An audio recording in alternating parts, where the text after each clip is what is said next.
Kamareddy BJP కార్యాలయంలో MP Arvind media సమావేశం. Final frontier నా లెక్క ప్రకారం వెస్ట్ బెంగాల్ రిజల్ట్ వచ్చినాక బీజేపీ ఇతర పార్టీలన్నిటికీ వెన్నపూసలో వణుకు మొదలవుతుంది. ఈ దేశంలో భారతీయ జనతా పార్టీ ప్రభుత్వం కంఫర్టబుల్ మెజారిటీ తోటి వెస్ట్ బెంగాల్లో ప్రభుత్వం ఏర్పాటు చేయబోతున్నాం. ఒక అభద్రతా భావం వణుకు మొదలవుతుంది.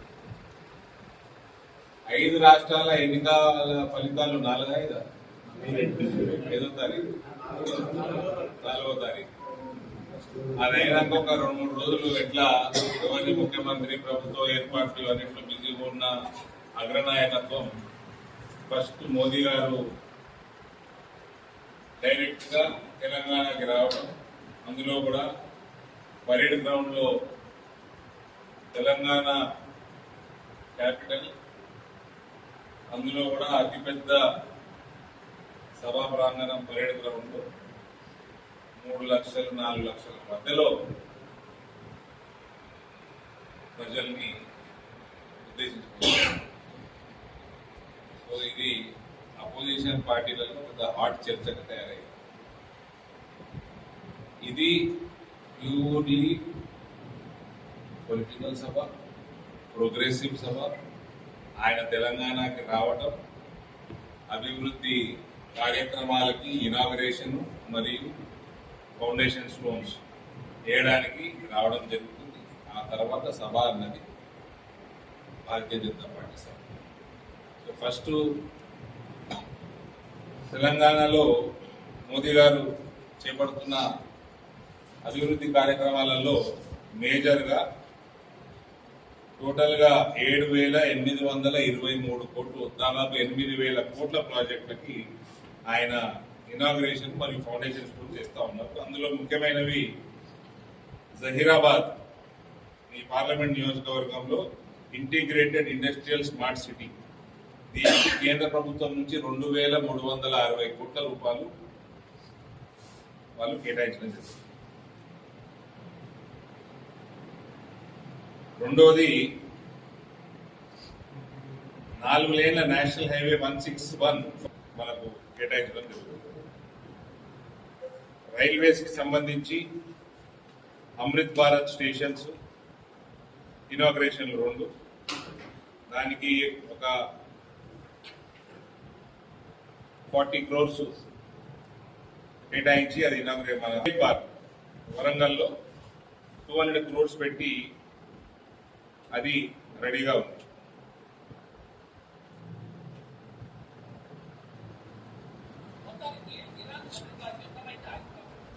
IOCL కి సంబంధించిన ఒక టెర్మినల్, BOL టెర్మినల్ 611 కోట్లతో మల్కాపూర్ లో, హైదరాబాద్ లో ఇనాగ్రేషన్ కి రెడీగా ఉంది. రైల్వేస్ కి సంబంధించిన కాజీపేట విజయవాడ ట్రిపుల్ రైన్ 1,243 కోట్లు వ్యయంతో దాన్ని నిర్మించడం జరిగింది. కాజీపేట బైపాస్, పెద్దపల్లి బైపాస్ మరియు ఆర్మూర్ నిజామాబాద్ లో ఆల్రెడీ అందుబాటులో ఉన్న ఫ్లైఓవర్స్, రైల్వే ఫ్లైఓవర్స్ కూడా వాటిని ఇనాగ్రేషన్ చేయడం జరుగుతుంది. ఈ తర్వాత ప్రధానమంత్రి గారు పరేడ్ గ్రౌండ్ లో భారతీయ జనతా పార్టీ చేపడుతున్న అతిపెద్ద బహిరంగ సభని ఉద్దేశించి మాట్లాడుతున్నారు. అందులో ఈ 5 రాష్ట్రాలలో ఘన విజయం, మంచి పర్ఫార్మెన్స్ చేసుకుని బెంగాల్ లాంటి రాష్ట్రాలలో ఫస్ట్ టైం బీజేపీ ప్రభుత్వం ఏర్పాటు చేసే పరిస్థితి ఉన్న తర్వాత తెలంగాణకి రావడం నిజంగా కూడా తెలంగాణ భారతీయ జనతా పార్టీ స్టేట్లకి, నాలాంటి కార్యకర్తలకి ఒక మంచి మోటివేషనల్ అజెండాగా మేము తీసుకుంటాం. ఈ సభతోటి 5వ తారీఖు వచ్చే రిజల్ట్స్ తోటి చంద్రశేఖరరావు కానీ, రేవంత్ కానీ, ఇతర ప్రాంతీయ పార్టీలకి డెఫినెట్గా బొనుకు మొదలవుతుంది.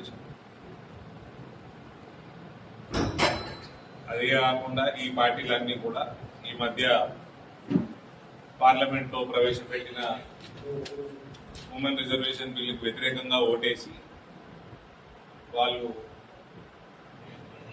తమ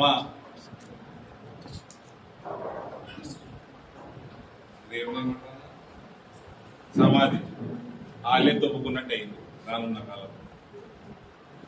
మహిళా రిజర్వేషన్కి వ్యతిరేకంగా ఓటేసి కిచోళ్ళు మహిళా రిజర్వేషన్ బిల్లు ఆల్రెడీ పాస్ అయింది. ఆల్రెడీ 17th లోక్సభలో పాస్ చేసుకున్నాం. దాంట్లో అమెండ్మెంట్ వీళ్ళు వ్యతిరేకంగా ఓటేది అది ఏం ఆగదు. మహిళా రిజర్వేషన్ ఎట్టి పరిస్థితుల్లో కూడా ఇంప్లిమెంట్ అయింది.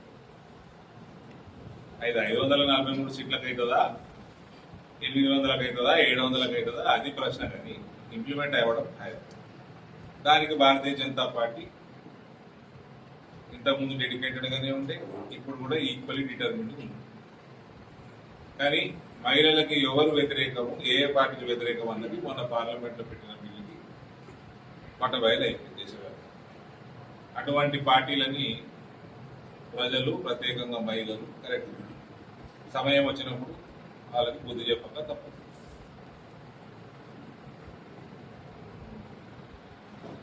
అనేక వేల కోట్ల రూపాయల అభివృద్ధి తెలంగాణలో జరిగింది. మన హైవేలు, రైల్వే లైన్లు, రైల్వే స్టేషన్లు వేల కోట్ల రూపాయలు మనకి తెలంగాణ కేటాయించడం జరిగింది. తెలంగాణ ప్రజలకి నరేంద్ర మోదీ గారి మీద అమితమైన ప్రేమ, అభిమానం, కాన్ఫిడెన్స్ అన్నీ ఉన్నాయి. వీళ్ళు ఎంతసేపు లేస్తే ఏమిచ్చిందని మీడియాలో ఏదో బురదల్లే కార్యక్రమం చేస్తుండే రేవంత్, అంతకుముందున్న కేసీఆర్. దీనికి క్రిస్టల్ క్లియర్ గా నేను అడిగిన ప్రశ్న, తెలంగాణ నుంచి 2000 వచ్చినాయంటే రూపాయికి 87 పైసలు వాపసు వచ్చిన తెలంగాణ. దాని లిస్టు మొత్తం కూడా పార్లమెంటు సెషన్ లోనే వచ్చినప్పుడు కూడా నేను నా సోషల్ మీడియాలో పెట్టింది. ప్రతి రూపాయికి 2028 ఎన్నికలకి నాంది ఫౌండేషన్ అంటే అట్లనే అనుకోండి, అట్లనే అనుకోండి. ఆమె యొక్క జీవిత రాజకీయ ప్రయాణం చూస్తే బయట కాంగ్రెస్ బాగా బలమైన రీజనల్ పార్టీగా ఎదిగింది. అక్కడ అటువంటి ప్రాంతంలో మమతా బెనర్జీ గారిని ఓడించి భారతీయ జనతా పార్టీ ఈ మధ్య ఢిల్లీలో ఓడించిన డిఫరెంట్ లెవెల్ అది కూడా మేము ఫస్ట్ తెలంగాణకి రావడం అన్నది definitely it is a political statement for 2028 elections. You can consider this as a political statement for 2028. Modi గారి విజిట్ పర్యటన సభ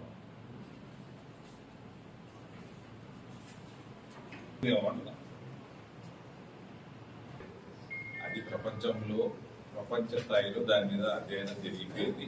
నోబడీ కెన్ హ్యావ్ ఈవీఎంస్ అంటే చేశారంటే కేరళ, తమిళనాడు కూడా గెలుపుతుంది అనండి. మేము ఓడిపోయినప్పుడేమో ఈవీఎంలు మంచి, బీజేపీ గెలుపుతలేమో ఈవీఎం సెట్ అయ్యారు.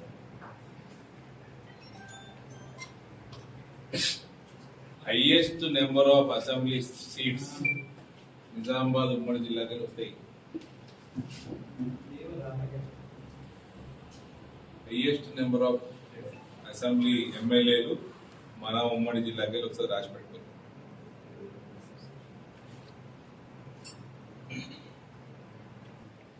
ఇదేమో మరి నేను ఆలోచన చేయాలి.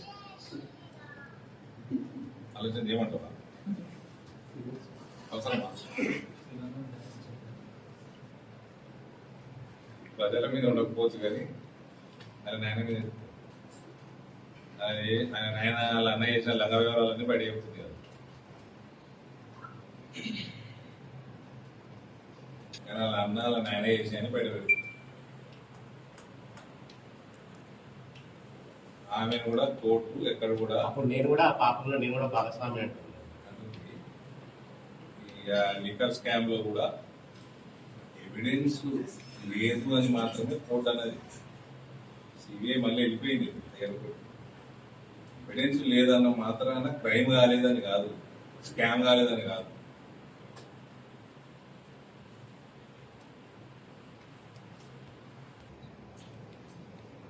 సపోర్ట్ చేస్తున్న పార్టీ అది ఇండైరెక్ట్ గా బీజేపీకే బెనిఫిట్ ఫైనల్.